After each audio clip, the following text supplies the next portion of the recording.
June 12న air India విమానం AI-171 అహ్మదాబాద్లో ఇద్దరు అనుభవజ్ఞులైన పైలట్లు నడుపుతూ ఉండగా ప్రమాదానికి గురైంది. వాతావరణం కూడా పూర్తిగా అనుకూలంగా ఉంది. సరిగ్గా టేకప్ అవుతున్నట్లు కనిపించిన విమానం కొంచెం ఎత్తున చేరుకున్న తర్వాత ఊహించని విధంగా ప్రమాదానికి గురైంది. ఈ విమాన ప్రమాదం యావత్ దేశాన్ని కాదు మొత్తం ప్రపంచాన్నే బాధలో ముంచేసింది. ఈ ప్రమాదంలో 241 మంది విమానంలో ఉన్నవాళ్ళు, అలాగే విమానం కూలిన ప్రాంతంలో ఉన్న మరికొద్ది మంది మరణించారు. గురువారం మధ్యాహ్నం అహ్మదాబాద్ సర్దార్ వల్లభాయ్ పటేల్ అంతర్జాతీయ విమానాశ్రయం నుంచి లండన్ వెళ్తున్న బోయింగ్ 787 డ్రీమ్ లైనర్ విమానం మేఘానాని నగర్ ప్రాంతంలోని బీజే మెడికల్ కాలేజ్ క్యాంపస్ లోకి కూలిపోయింది. ఈ ప్రమాదం నుంచి ఒక ప్రయాణికుడు మాత్రమే అదృష్టవశాత్తు బయటపడ్డారు. పౌర విమాన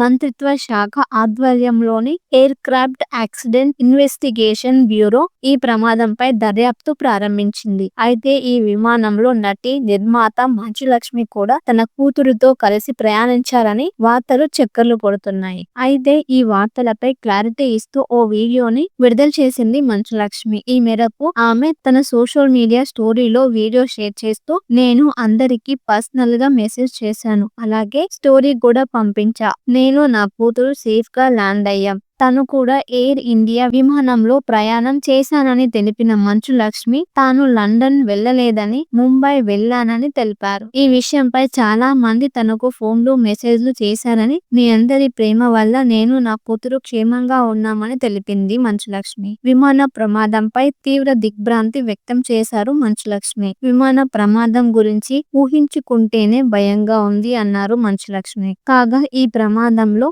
విమానంలో ఉన్న 41 మందితో సహా 265 మంది మరణించారు. విమాన ప్రమాదంలో గాయపడిన వారిని ప్రధాని మోడీ కలిశారు. విమాన ప్రమాదంలో మరణించిన వారిలో 6గురిని గుర్తించిన తర్వాత మృతదేహాలను వారి కుటుంబ సభ్యులకు అప్పగించారు.